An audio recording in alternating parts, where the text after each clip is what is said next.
প্ৰাসংগিকতা নাই গোটেই প্ৰসংগটোত প্ৰাসংগিকতা নোহোৱাৰ কাৰণটো হ'ল যে ৰাজনীতিত যেতিয়া কোনোবা এজনৰ বিৰুদ্ধে প্ৰতিদ্বন্দ্বিতা কৰিবলগীয়া হয় আমি কেতিয়াও ব্যক্তিগত জীৱনলৈ আমি ৰাজনীতি কৰাটো দেখা পোৱা নাযায় বা মনে সজা জীৱনৰ কথা লৈ কুশলদুৱাৰী ডাঙৰীয়া দুবাৰকৈ থাওৰা সমষ্টিৰ বিধায়ক আছিলে প্ৰথমবাৰ সেই সময়তে আপোনালোকে জানে যে এগৰাকী শক্তিশালী ৰাজনীতিবিদ বুলি ক'লেও ভুল নহ'ব দেৱানন্দ কোঁৱৰক পৰাজিত কৰিছিলে এবাৰ মই পৰাজিত হৈছোঁ তেখেতৰ লগত মই শক্তিশালী বুলি নকওঁ দেৱানন্দ কোঁৱৰ শক্তিশালী ৰাজনীতিবিদ আছিলে মন্ত্ৰী হিচাপে তেওঁ পৰাভূত কৰিলে আৰু মই তাৰ পিছৰ পৰ্যায়ত মোক পৰাভূত কৰিছিলে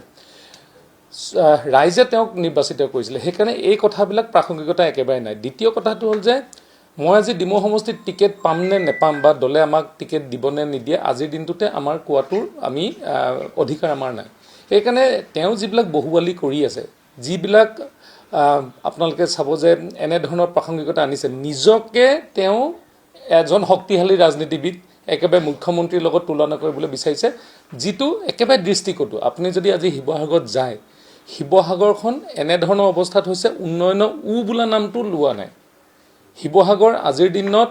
এটা কলংকিত অধ্যায় বুলি ক'ব লাগিব এই অখিল গগৈ ডাঙৰীয়াৰ যোৱা সময়ছোৱাত এই 5টা বছৰে যিহেতু শিৱসাগৰৰ বিষয়ে তেওঁ সাম্যক জ্ঞান নাই তেওঁ শিৱসাগৰ মানুহ নহয় শিৱসাগৰ মানুহৰ এটা প্ৰজন্মৰ লগত চিনাকি হৈছে সেইজন নেতাই আজিৰ দিনটোত এই ধৰণৰ কথা বতৰাবিলাক আৰু দুৰ্ভাগ্যজনক আৰু অখিল গগৈ ব্যক্তিগত কথাবিলাকক লৈ মই এনেধৰণৰ আজি অখিল গগৈৰ বিষয়ে আমি বহুত জানো সেইবিলাক আমি কওঁ জানো ৰাজনৈতিক বিষয়ত নকওঁ কিন্তু কুশলদুৱাৰী ডাঙৰীয়াৰ এগৰাকী নিজৰ পত্নী থকাৰ পিছতো আজিৰ দিনত এনেধৰণৰ যি অপ্ৰাসংগিক কথা তেওঁ কৈছে সেইটো অতি দুৰ্ভাগ্যজনক আৰু তেওঁ ভয় খাইছে আচলতে খেলিবলৈ মই এতিয়া মোৰ বিৰুদ্ধে কোন প্ৰাৰ্থী হ'ব মই কওঁ নেকি আমি জানো কংগ্ৰেছে কাক দিব বা ৰাইজৰ দলে কাক দিব আমিতো এনেকুৱা ধৰণৰ কোনো মানে ব্যক্তিগত কোনো বোকা চিটিৰ ৰাজনীতি কৰা নাই আমিও জানো যে কংগ্ৰেছৰ যিগৰাকী প্ৰাৰ্থী আছে তেওঁ কিবা এটা অধ্যায় আছে সেইটো ডিমৌ সকলোৱে জানে কিন্তু আমি প্ৰেছ কনফাৰেন্সত এনেধৰণৰ মানুহক যদি কয় আৰু কাইলৈ যদি কুশলদুৱাৰী ডাঙৰীয়াই তেওঁ এগেইনষ্টত যদি মানহানি গোচৰ দি দিয়ে তেওঁতো অৱস্থাই বেয়া হ'ব আৰু কুশলদুৱাৰী ডাঙৰীয়াই শিৱসাগৰখন যিমান ভালকৈ চিনি পায় অখিল গগৈ তাৰ আধাও চিনি নাপায় তেওঁক যদি আপোনালোকে কয়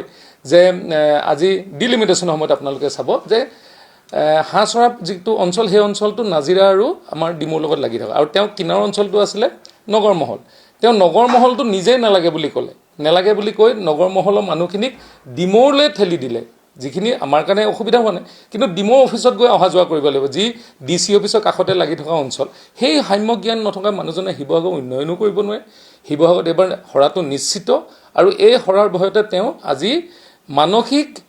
মানে কি বুলি কয় যিটো ভাৰসাম্য হেৰুৱাই পেলাই এনেধৰণৰ কথাবিলাক আৰম্ভ কৰিছে